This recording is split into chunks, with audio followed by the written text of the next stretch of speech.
Give ماتا اس کا درجہ بھی دیوی کے برابر ہے، تو وہاں 35 لاکھ دیوی دیوتاؤں کا تصور ہے، وہ الہامی مذہب تو نہیں ہو سکتا، لیکن اس میں بھی سورج، نرک، جنت اور دوزخ کا تصور وہاں بھی موجود ہے۔ تو بنیادی طور پر یہ سوال پیدا ہوتا ہے کہ آخر دنیا کے ہر قابل ذکر مذہب میں آخرت کا تصور کیوں ہے؟ میں عرض کروں گا، ذرا اس بات کو سمجھیے۔ دیکھیے، باقی جانداروں اور انسانوں میں ایک فرق ہے۔ جو باقی جانور ہیں وہ تو اکیلے دکیلے زندگی گزارتے تھے، نر مادہ نے زندگی گزارنی، ان کے بچے بھی ہوئے تو بڑے ہوئے تو انہوں نے اپنا ٹھکانہ علیحدہ ڈھونڈ لیا، اپنی کچھار میں، اپنے بھٹ میں، اپنے بل میں، اپنے جگہ پہ انہوں نے زندگی گزارنی۔ وہ بستیاں نہیں بساتے، وہ شہر آباد نہیں کرتے، مل جل کر رہنا ان کے ہاں یہ تصور نہیں ہے۔ یہ انسان ہے جو معاشرے بساتا ہے، بستیاں آباد کرتا ہے، مل جل کر رہتا ہے۔ یہ انسان کی خصوصیت ہے، کیونکہ اس کی ضرورت کے گھیرے پھیلے ہوئے ہیں۔ آپ دیکھیے، ہماری ضرورتیں ذرا زیادہ ہے نا۔ کوئی ہوگا جو خوراک اگائے گا، کوئی ہوگا جو کپڑا بنے گا، کوئی ہوگا جو کپڑے کو لباس کی شکل دے گا، کوئی ہوگا جو جوتا تیار کرے گا، کوئی ہوگا جو برتن بنائے گا، کوئی ہوگا جو علاج معالجے کی سہولت فراہم کرے گا۔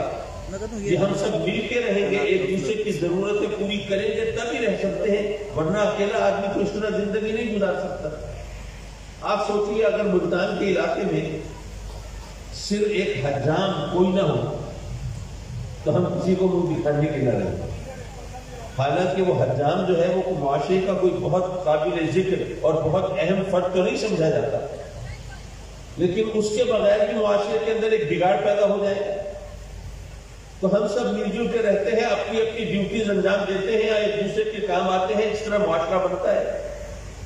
جب مل کر رہیں گے تو کہیں جھگڑا بھی ہوگا، ایک دوسرے سے اختلاف بھی ہوگا، کہیں فساد بھی ہوگا، اختلاف رائے بھی ہوگا۔ جب کوئی جھگڑا فساد ہوگا تو اس کو طے کرنے کے لیے کوئی قاعدہ بھی چاہیے،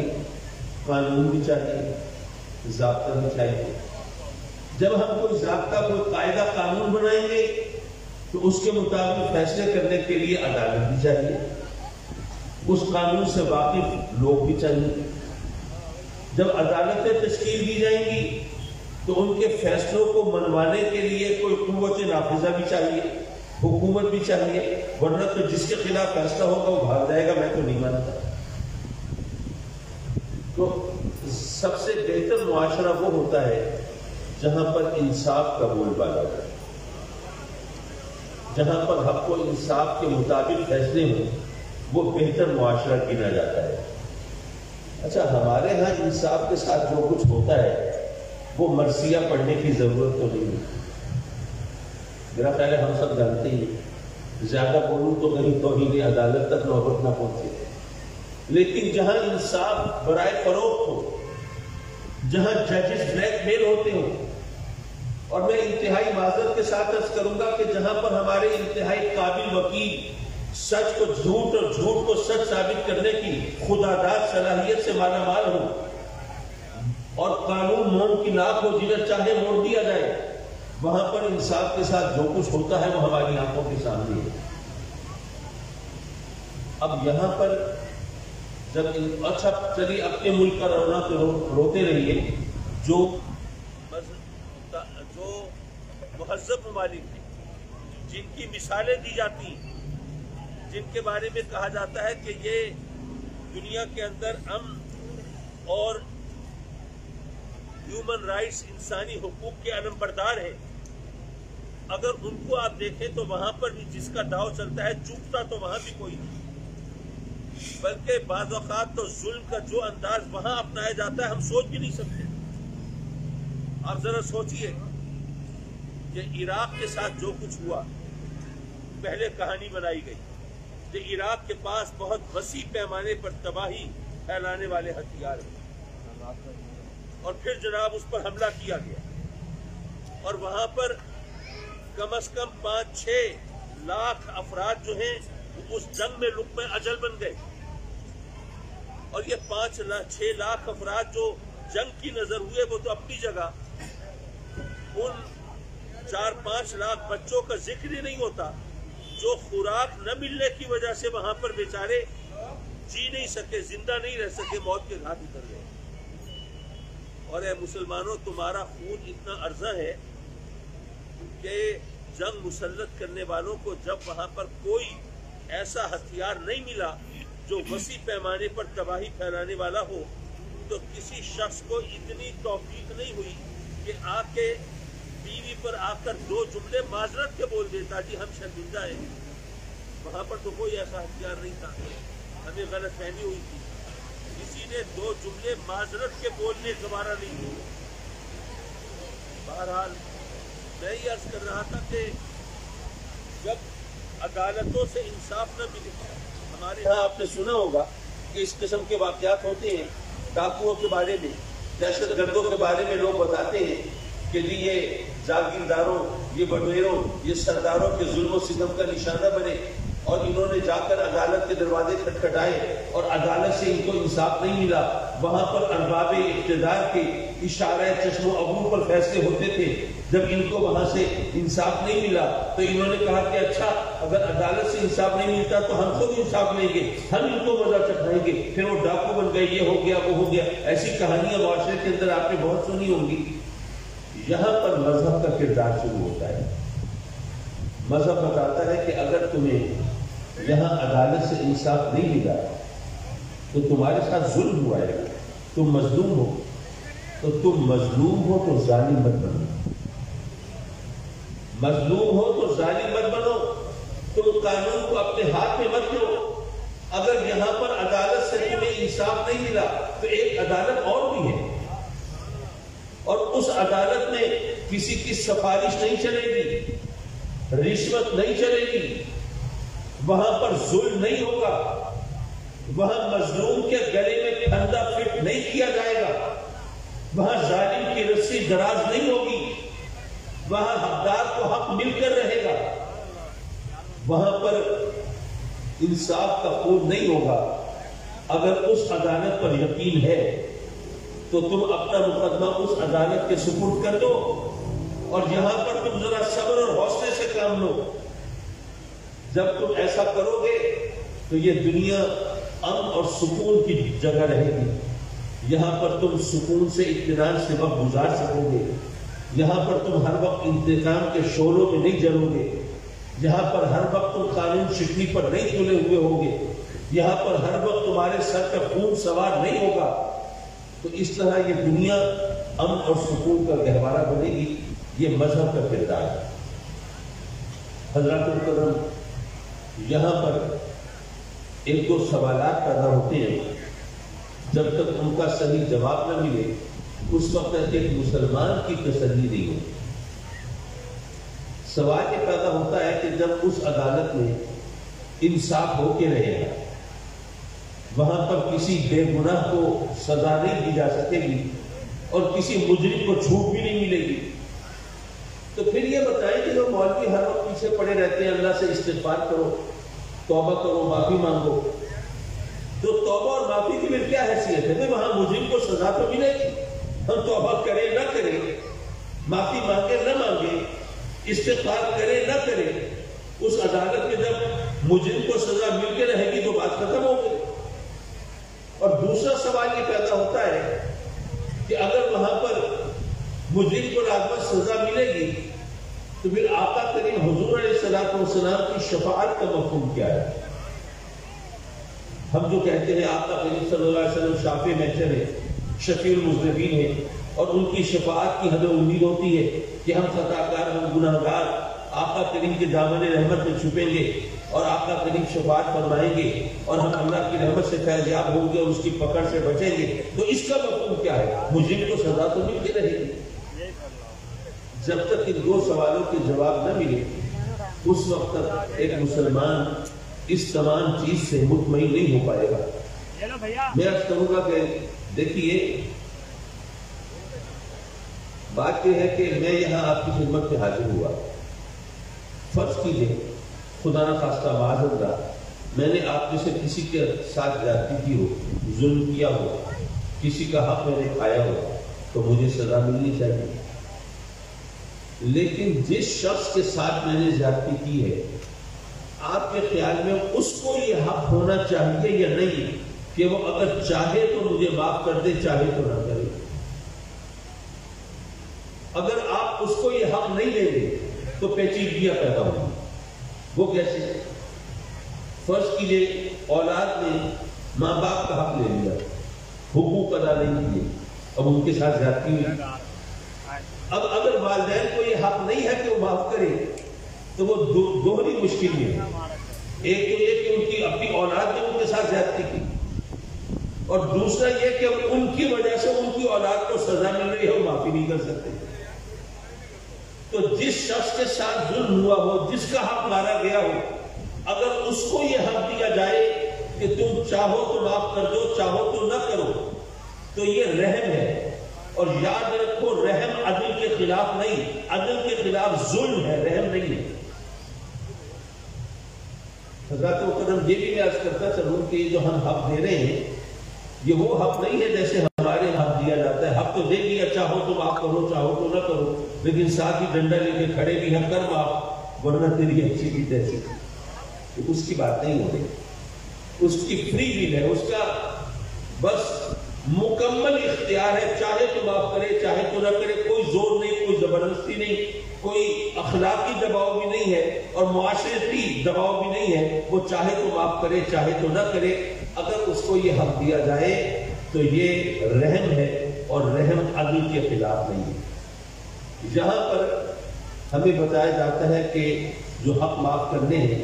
حقوق کی دو قسمیں ہیں، ایک حقوق اللہ ہے، ایک حقوق العباد ہے۔ جو حقوق اللہ ہے وہ اللہ چاہے گا تو معاف کر دے گا، لیکن حقوق العباد معاف نہیں ہوں گے جب تک وہ بندہ معاف نہ کرے جس کا حق مارا گیا۔ اچھا، حقوق اللہ کے حوالے سے بھی ماشاءاللہ آج کل سنا ہے کہ وہ دانشور، وہ اسکالرز، وہ لوگوں کو بتاتے ہیں کہ حقوق اللہ کی فکر نہ کرو۔ اس کی وجہ یہ ہے کہ ایک تو یہ کہ وہ رحمان و رحیم ہے، وہ ستار ہے، وہ غفار ہے، وہ کرم فرمانے والا، وہ اپنی مخلوق سے ماں کے مقابلے میں 70 گنا زیادہ محبت فرمانے والا، اس لیے اس نے تو اپنے حق معاف کر ہی دینے ہیں۔ حقوق اللہ کی فکر نہ کرو،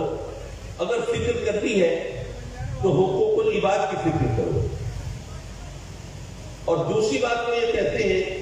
کہ جی اللہ کے حقوق کی فکر اس لیے نہ کرو کہ اللہ کو تو کوئی فرق نہیں پڑتا نا، ساری کائنات اس کی بارگاہ میں سجدہ ریز ہو جائے اس کی شان میں کوئی اضافہ نہیں ہوتا، اور تمام کائنات اس کی منکر ہو جائے تو اس کی شان میں کوئی کمی نہیں ہوتی۔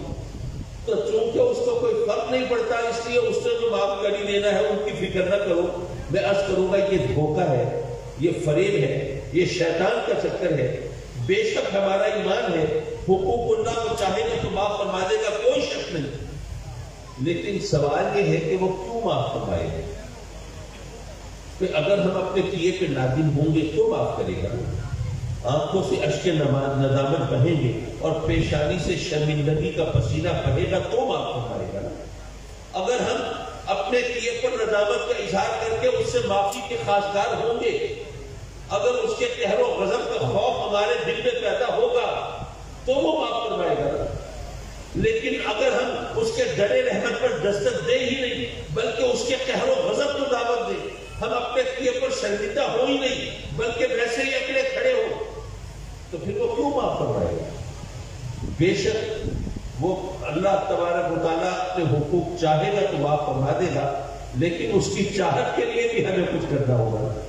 تو اسی لیے علماء آپ کو بتاتے ہیں کہ اس سے توبہ کیا کرو، استغفار کیا کرو، اپنے گناہوں پر ندامت کا اظہار کیا کرو تاکہ وہ تمہیں اپنے حقوق معاف فرما دے۔ حضرات محترم، لیکن حقوق العباد معاف نہیں ہوں گے جب تک کہ وہ بندہ معاف نہ کرے جس بندے کا حق کسی نے مارا ہے۔ بلکہ یہ بھی اسکتا چلے کہ ایسا بھی تو ہو سکتا ہے نا کہ ایک شخص جیسے کہ کوئی شخص ایسا ہے جو اللہ کا نیک بندہ ہے، محبوب بندہ ہے، اس سے تیغے بڑھانے والا، لو لگانے والا، تو جو اللہ سے رشتہ جوڑنے والا ہے وہ جان بوجھ کر تو کسی کا حق نہیں کھائے گا، لیکن انسان ہے نا، خطا کا پتلا ہے، اس سے غلطی بھی ہو سکتی ہے۔ ممکن ہے کہ کسی چیز کو وہ اپنا حق سمجھتا ہو لیکن وہ حقیقتاً اس کا حق نہ ہو، ممکن ہے۔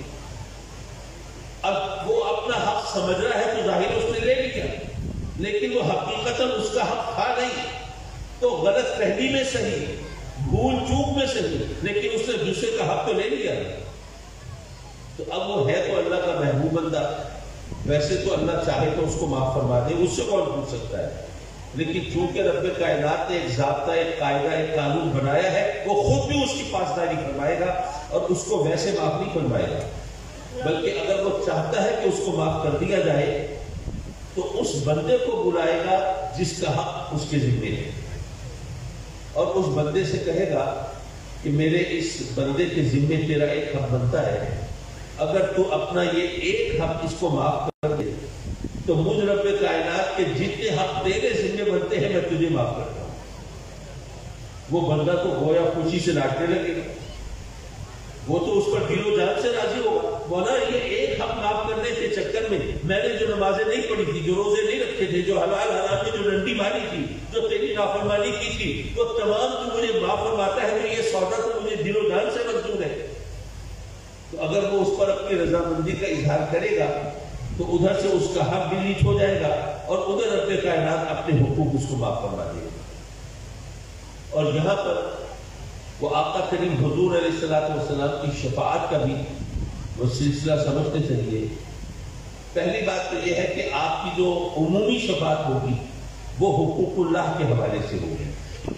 کیونکہ رب کائنات حقوق العباد ویسے معاف نہیں فرماتا خود، تو وہ حقوق اللہ کے حوالے سے عمومی شفاعت ہوگی۔ لیکن ایسے اللہ کے بندے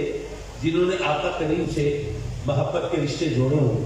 سرکار کی غلامی کا توق گلے میں ڈالا ہو اور سرکار کی الفت و چاہت میں سرشار رہے ہوں، لیکن انہوں نے ان سے کچھ خطائیں ہو گئی ہوں اور وہ کچھ حقوق العباد ان کے ذمہ ہوں، تو ان سے ان کے وہ حقوق معاف کرانے کے لیے رب کائنات وہی طریقہ اختیار فرمائے گا جو میں نے پہلے بتایا، کہ جن کے حقوق ان کے ذمہ ہیں ان کو بلا کے اور ان سے معاف کرائے گا، جیسے میں نے وہ تفصیل ابھی آپ کے سامنے عرض کی۔ بہرحال یہاں پر ایک حدیث، اس پر ذرا مختصر سے گفتگو اور پھر آپ سے اجازت۔ میرے آقا کریم صلی اللہ علیہ وسلم نے صحابہ کرام سے پوچھا، تمہیں پتہ ہے مفلس کسے کہتے ہیں؟ مفلس کسے کہتے ہیں؟ اچھا یہ ذہن میں رکھیں کہ آقا کریم صلی اللہ علیہ وسلم کے صحابی جو ہیں وہ تقریباً سب کے سب وہ عرب لوگ ہیں، کوئی چند گنتی کے لوگ ہیں نا جو دوسرے ہیں، حضرت بلال حبشی ہوئے، حضرت سلمان فارسی ہوئے، حضرت سہیب رومی ہوئے، لیکن باقی تو سب وہ عرب لوگ ہیں، اور عرب لوگ وہ ہیں جن کو اپنی زبان دانی پہ ناز ہے، کلام و بیان پر، اپنے عبور پر غرور کی حد تک فخر ہے۔ اب وہ لوگ جن کو اپنے زبان و بیان پر فخر اور غرور ہو، ان سے میرے آقا کریم دریافت فرمائے کہ بھئی تمہیں پتہ ہے مفلس کسے کہتے ہیں؟ تو وہ صحابہ کرام ہیں، وہ سمجھ جاتے ہیں کہ آقا کریم کسی لفظ کا مطلب نہیں پوچھنا چاہتے بلکہ کوئی سبب دینا چاہتے ہیں، تو عرض کرتے ہیں آقا آپ فرمائیے۔ فرمایا کہ جب قیامت کا دن ہوگا، محشر برپا ہوگا اور ہم سب قبروں سے نکالے جائیں گے، اٹھائے جائیں گے، اور پھر ہر ایک کے ہاتھ میں نامہ اعمال تھمایا جائے گا۔ نامہ اعمال کسی کے سیدھے ہاتھ میں، کسی کے الٹے ہاتھ میں، اور یہ خوف کا مقام ہے۔ جس کے سیدھے ہاتھ میں نامہ اعمال دیا جائے گا، یہ اس کے لیے نوید ہوگی، خوشخبری ہوگی، اللہ کی طرف سے بخشش کی، مغفرت کی، رحمت کی، جنت کی۔ اور جس کے الٹے ہاتھ میں دیا جائے گا نامہ اعمال، یہ اس کے لیے وعید ہوگی، بدخبری ہوگی، اللہ کے قہر کی، غضب کی، عذاب کی، جہنم کی، اور یہ خوف کا مقام ہے۔ نامہ اعمال فرمایا جائے گا، اور پھر جواب کر دی گئی، ایکسپلینیشن کال کی جائے گی، ہاں بھائی بتا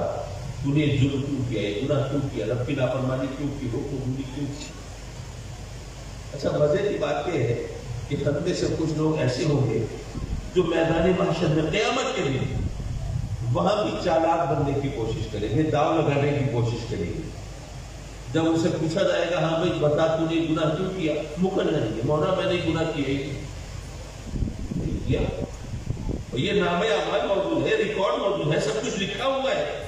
تیری ایک ایک لمحے کی کہانی موجود ہے، اور تو کہتا ہے میں نے نہیں کیا۔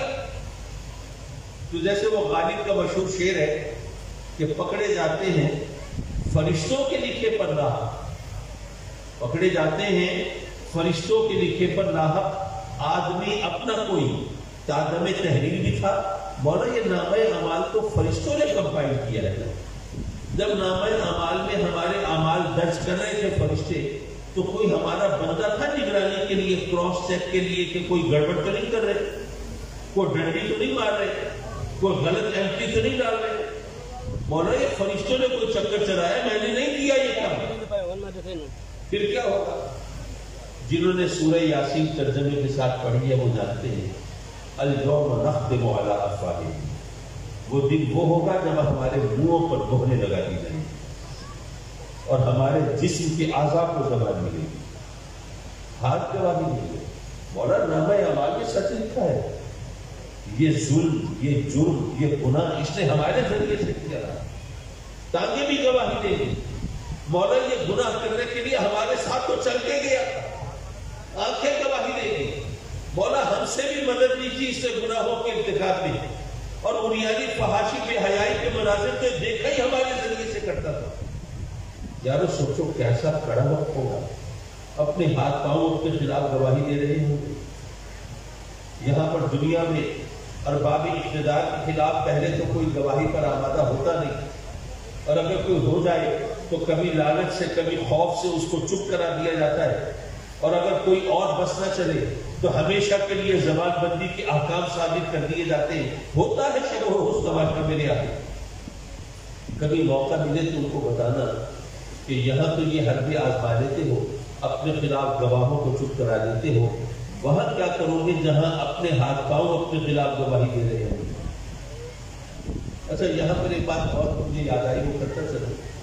انسان کا ذہن کہاں کہاں چلتا ہے ذرا اس کو تصور کیجیے۔ ایک محفل میں اسی طرح بیان کر رہا تھا یہ حدیث، تو ایک صاحب ماشاءاللہ ماہر قانون، بیرسٹر ایٹ لا، بہت قانون کی اعلیٰ ترین ڈگری کے حامل تشریف فرما تھے، مجھ سے پوچھنے لگے قاضی صاحب یہ بتائیے وہ جو ہاتھ پاؤں گواہی دیں گے بولیں گے اللہ کی مرضی سے بولیں گے نا؟ میں نے کہا ظاہر ہے اس کے حکم پر اس کی مرضی سے بولیں گے۔ کہنے لگے پھر ذرا یہ بھی بتا دیجیے کہ جو گواہ کسی اور کی مرضی سے بولے اس کی گواہی قبول بھی ہوتی ہے یا نہیں ہوتی؟ اب ذرا اندازہ کیجیے کہ وہ کیا سبق دے رہے ہیں۔ میں نے کہا کہ جناب آپ کے کہنے کا اگر یہ مطلب ہے کہ رب کائنات معاذ اللہ ہاتھ پاؤں سے غلط گواہی دلوا کے ہمیں جہنم میں ڈالنے کا کوئی بہانہ پیدا فرما رہا ہے، تو اس کو کسی بہانے کی ضرورت ہے؟ وہ تعبیر مطلب یہ سارے اتنے دیوانے یہاں پہ موجود ہیں، ویسے تو ہم رب کی بارگاہ میں عرض کریں گے مولا ہم سب کو اپنی رحمتوں سے نواز اور اپنی پکڑ سے بچا، لیکن معاذ اللہ اگر وہ ہم سب کو پکڑ کے معاذ اللہ اگر جہنم میں ڈال دیں تو کیا ہم جہنم میں جا کے کوئی دھرنے بھی دیں گے؟ وہاں پر جا کر کوئی احتجاج کریں گے، کوئی جلوس نکالیں گے؟ کیا کریں گے؟ پڑے نہیں۔ اس کو کوئی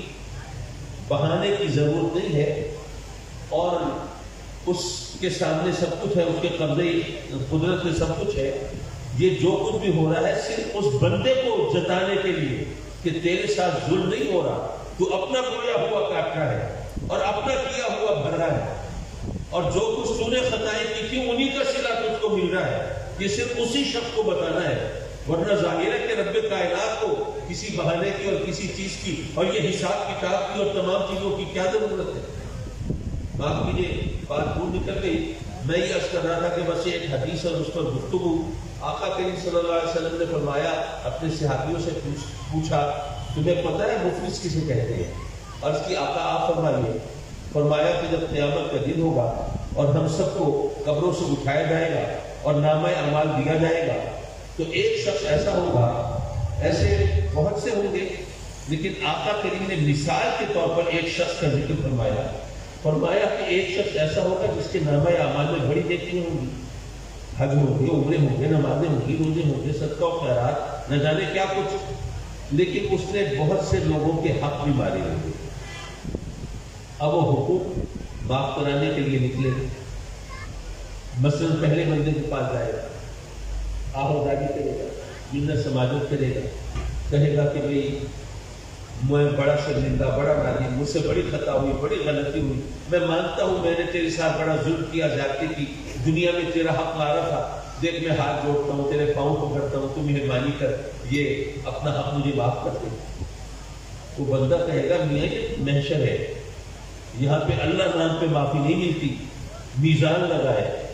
حساب کتاب ہو رہا ہے، ہر چیز مول تول میں آ رہی ہے، اور تو کہتا ہے اللہ نام پہ معافی دے دے، جا اپنا راستہ پکڑ۔ جب وہ دیکھے گا کہ اس طرح تو معافی نہیں ملتی، اب کیا کرو، تو پھر ایک ترکیب نکالے، سوچ سمجھ کے، کیلکولیشن کر کے اس سے کہے گا اچھا دیکھ، مثال کے طور پہ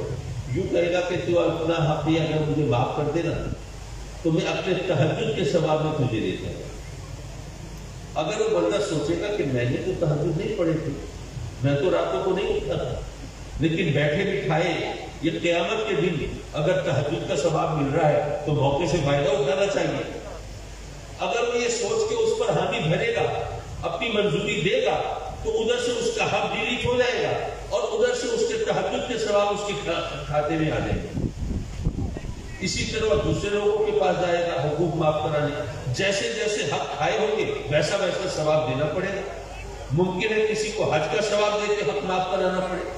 کسی کو عمروں کا، کسی کو فرائض کا، کسی سے واجبات کا، اور کہیں صرف فرائض وہ نوافل سے کام چل جائے، صدقہ و خیرات سے کام چل جائے۔ آقا کریم صلی اللہ علیہ وسلم فرماتے ہیں ایک وقت ایسا آئے گا حقوق معاف کراتے کراتے اس کی نیکیاں ختم ہو جائیں گی،